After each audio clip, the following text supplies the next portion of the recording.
Good morning everyone. So today is a special day for me, pre-50th birthday, bit of a day trip out, and for those of you that have got a sweet tooth, well today I'm going up to the Mecca of chocolates, going up to Cadburys World in Birmingham. Hopefully we'll be able to do a good bit of filming around and showing you how things are made, all the different products. Whether I'll meet them remains to be seen. Big shout out to Big Paulie, because well, we're waiting for the coach to get us up to Birmingham.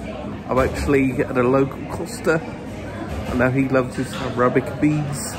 So I'll get back to you once we're on our way, and then we'll go and have some fun at Cadburys. Okay everyone, so I've arrived, fairly smooth journey up. Got a whole list of attractions, and rides and exhibits, as well as shops and cafes that we could see. So let's go inside and let's get exploring. We're at Cadburys World. Okay, so this is the first part of the tour. We've gone back in time to the Aztec jungle, and this is where Aztecs first discovered cocoa beans and they first used them as a drink. This is when chocolate was first used as a drink for medicinal purposes, I believe. This is before you had sugar or anything else added to it, and there's like lots of thunder and lightning effects and things around, and some interactive screens where you can find out more information about the region and stuff, and what the Aztec gods used to do. Apparently they were very protective of the cocoa beans and trees.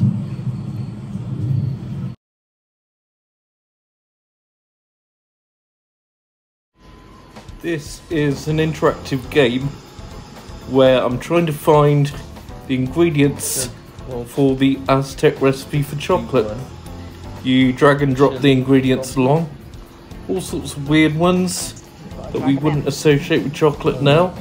Let's see what we go for first. Cocoa pod, bit of an obvious one. Drops it into the glass, so you can see we get prompts as we're going along.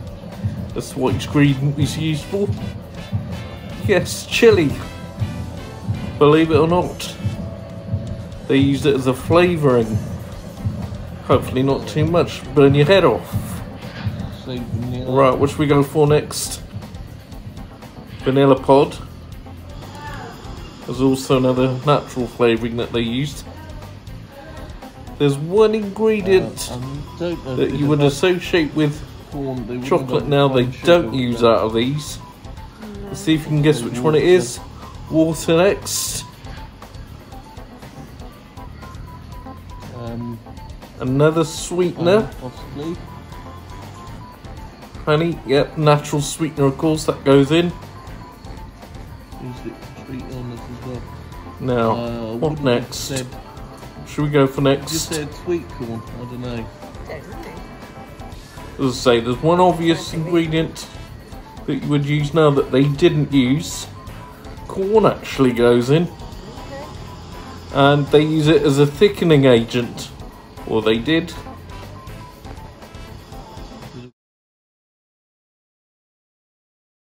CREAME is one of the 10 centres which make up Cadbury's roses. The orange cream is made upside down, starting with the top. Thick, warm, liquid chocolate is deposited into a mould.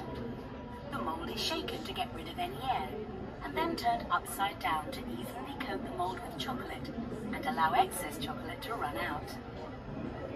The chocolate shells are turned again and cooled. When set, the shells pass under a second depositor, which deposits a measured amount of filling into each shell. The shells are shaken again to level the filling and then cooled. The filled shells then pass under a third depositor, which deposits chocolate in the base of the unit. The chocolate is leveled by a large paddle to seal the centre inside. The completed chocolate passes into another cooling tunnel to set the base of the shell. The moulds are turned again and hit with special hammers to knock the chocolate out of the mould and onto the moving belt. The completed chocolate then passes under a metal detector before heading for the wrapper. Each centre is fed into a high-speed wrapping machine where it is wrapped, sealed and twisted to form a special roses wrap. All of the wrapped units are fed into separate hoppers, one per centre, then onto a mechanised belt. This belt drops a set number of units into a special bucket. Each bucket is weighed, and a make weight added if the amount is underweight. It moves to the packaging machine, where it is emptied into an open carton, then sealed and date stamped. The completed cartons are then packed into cardboard outers, then stacked in layers on pallets ready for distribution.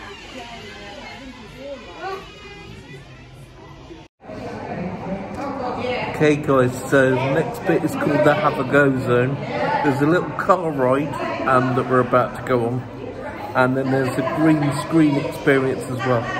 So I'll try and show you as much of those bits as I can.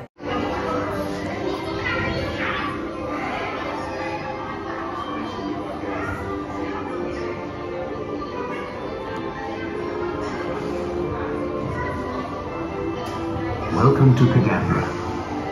If you look carefully at the pages ahead of you, they will help you enjoy the Cadbury magic.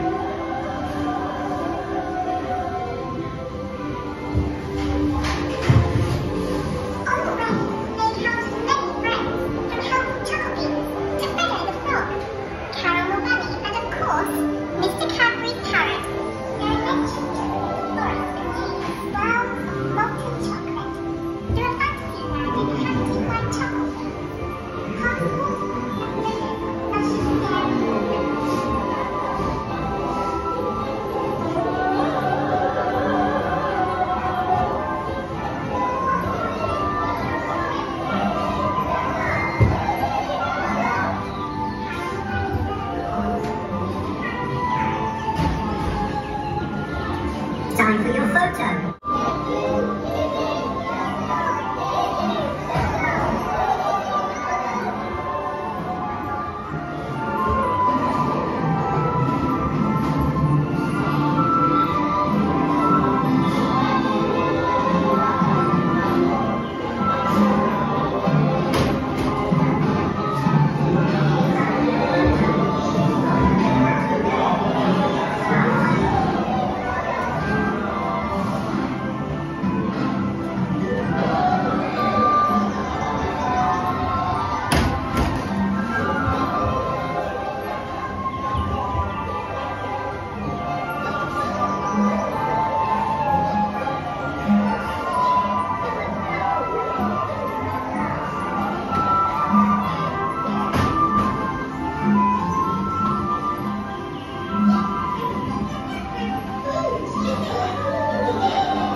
This is where I went in to have a go at piping chocolate with recycled chocolate, so we couldn't eat it. They reuse it over and over again. And this is where you go in and you pipe your name in recycled chocolate that they have to use at very specific temperatures. You'll see my attempt in a second. There you go, very badly, especially that, what's that about? And they wipe these boards off as quickly as you pipe them. And there's me at the side of the table, admiring my artistic work, as it were. Yeah. Cadbury produce over 400 million Cadbury's cream eggs every year. Cadbury's cream eggs start life as thick, warm, liquid chocolate. The thick, warm liquid is deposited into half egg-shaped molds. The molds are shaken gently to get rid of any air. The molds pass under a second depositor, which adds a measured amount of white fondant, the egg white, into the mold. The molds then pass under a third depositor, which deposits a yellow fondant, the egg yolk, into half of the egg molds. A special machine then snaps together the two halves of the egg to create a whole egg, rather like quickly closing a book. The eggs then go into a cooler for 45 minutes. The molds are separated and the whole eggs are placed on trays before being passed under a metal detector. The foil wrapping machines wrap each egg individually in distinctive foil before moving them to the automated packaging machine, which inserts a specific quantity into each of the cardboard outers before being wrapped in film.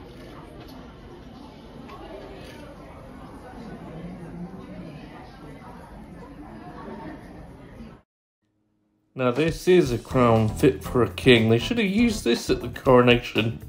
Crown made of chocolate. I'm sure you would have loved this one, Your Majesty. Absolutely magnificent. Can't beat a bit of bully. How about this on a Sunday tea time? In one.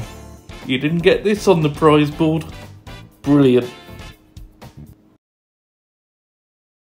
By hand. And that's how my colleagues are doing it here both sides. You probably heard the banging that they're doing. They're getting bubbles out of the chocolate. So over here they're packing them, making the chocolates, and over here they're hand decorating them. Each one's individual, so they're all bespoke and very beautiful.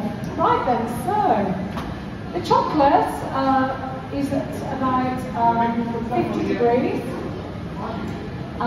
Which is way too hot, but we need to melt it obviously to get it into a mould. From a solid block we've melted it to about 50 degrees. So back in the old days, before there were fridges, production lines, thermometers and all of that, they would have cooled their chocolate down on a cold slab, and it would have been either granite or marble. It cools down very quickly. We want it to go from 50 degrees to about 27.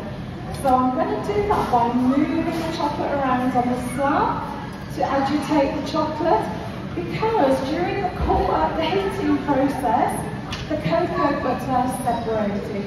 And we need to what's called temper the chocolate to remix that cocoa butter in the chocolate. Otherwise, we'll end up with streaky chocolate. Have you ever bought chocolate bar in the news agents? Maybe it's been hot and it's got very streaky. You can see the streaks in it. That's quite okay to eat. It's just that the cocoa butter is separated. So we keep on moving it, and we need to keep the chocolate even so it evenly cools down. Years ago, when we would have done this, they'd been making the chocolates with these very heavy molds. They were noisy, and it was very heavy, hard work. They'd have earned very little, maybe £45 a year, and a box of chocolates would have cost about £60. So chocolate was really only as a luxury for the rich. Normal people like you and I would never have been able to afford chocolate. Okay, how do you think I'm going to check now to see that this chocolate's cool? Any idea? I'm going to stick a finger in it. So, not very hygienic, but I am going to have a little feel around here, and actually it's nice and cool. So I'm going to use my mould, and I'm going to put my chocolate in the mould, hoping to get all the corners. Okay.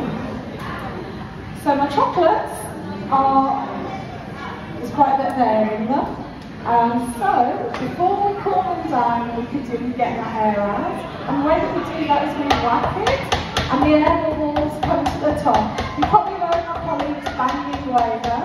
That's exactly what they're doing. So they're banging on the chocolate to get the air to go to the top. Because obviously, if you're putting so much of chocolate, you don't want half of it to be an air bubble. Now I've decided my chocolates are going to be soft centred. So I need to make, so now I've got solid chocolate, I need to get rid of the centre of the chocolate so that we can pipe in, make some caramel or strawberry or orange or something. And the way we do that is the ladies have done a procedure called shelling. And what they do is they would knock the chocolate mould and then they would create chocolate rain. So they would get, if this is tempered correctly, the chocolate sticks to the edges and the centre comes away to give us a place to pop a soft centre. So that's good. Lay that to one side for now to cool down, and this is what I did a little while ago. As I said, chocolate's very expensive, so once I've piped in my soft centre, I'm going to use what's left to put a lid on the chocolate, and because of modern technology I can put ours in the fridge. But years ago they would put the chocolate on a cold slab and probably put it in the jar, maybe in a canister or something, take about 24 hours to cool down. So we're going to pipe the chocolate in, and then I'm going to just put a lid on it and pop them in the fridge. There are some in the fridge that were done earlier which I'll get out shortly, but they're not to eat unfortunately. This chocolate's recycled, so it goes round and round and round. That's it. Okay.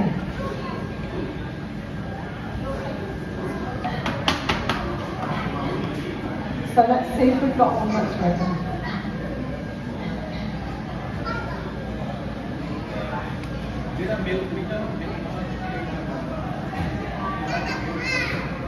So this one looks like it's ready. The way that we know that is because the mould has got condensation on the back, and also the chocolate's gone slightly darker in the cooling process. Just get rid of this. We'll see if we can get these out. As I say, these aren't to eat. So there you go. So there's some chocolates that were made earlier. Obviously they need to be inspected, some of them would have to go back in because they're not edible, but these do look quite good actually. So most of these are fine. They've got the old-fashioned Cadbury's logo on. So there you go. That's lovely. This is part of a memorabilia collection by Jill Cox. She even donated a replica, well, there's even a replica of her living room as part of this collection. It was set up by her and Duncan Cadbury, who's one of the trustees at Bourneville. And the collection displays more than 4,000 items. There's everything from chocolate boxes, plates, posters, you name it. What you can see here now is we went into one of the areas showing the history of Cadbury's from its very beginnings. This is a shop window from John Cadbury's, one of their very first shops that they opened, I think it was 1918, so a long time ago. More of that memorabilia collection for you now. You see more cups, more ornaments, jugs, I mean, you imagine the space needed to store some of this stuff. It's just quite remarkable. I couldn't help thinking of just how she managed to get all of this stored somewhere. But obviously, when you've got a facility like Cadburys World have at Bourneville, and you've got more space to show everything, that isn't so much of a problem. Some of these decorative items here, they're absolutely beautiful, some of them. This is a recreation of her lounge that I was telling you about a little bit earlier, and this video that you can see in the corner there, she was actually being interviewed, and yeah, this was a recreation of her lounge that was used as part of the visit, with more items of the collection on show in these cabinets. Yeah, there's me admiring some of all the stickers and artwork and all sorts of things like that spin around the room. Give you size of the room as well, so should have a fair amount of space, and I'd imagine all these cabinets would be full of stuff as well. We couldn't end the video without the most famous drumming gorilla. Obviously, this is from the Dairy Milk advert, and he's drumming away to In the Air Tonight by Phil Collins, which you could actually hear him playing to, but obviously for copyright reasons I had to remove that because I don't want to get a copyright strike. Special thanks to everyone involved on the day, all staff at Cadburys World and Enrich Oxfordshire for arranging the trip. Also my PA, Suzanne Morris. Hope you enjoyed the video today around Cadburys World. If you did, please give us a like, leave any comments which I'll gladly get back to you, and maybe even a cheeky subscribe, and I'll see you next time.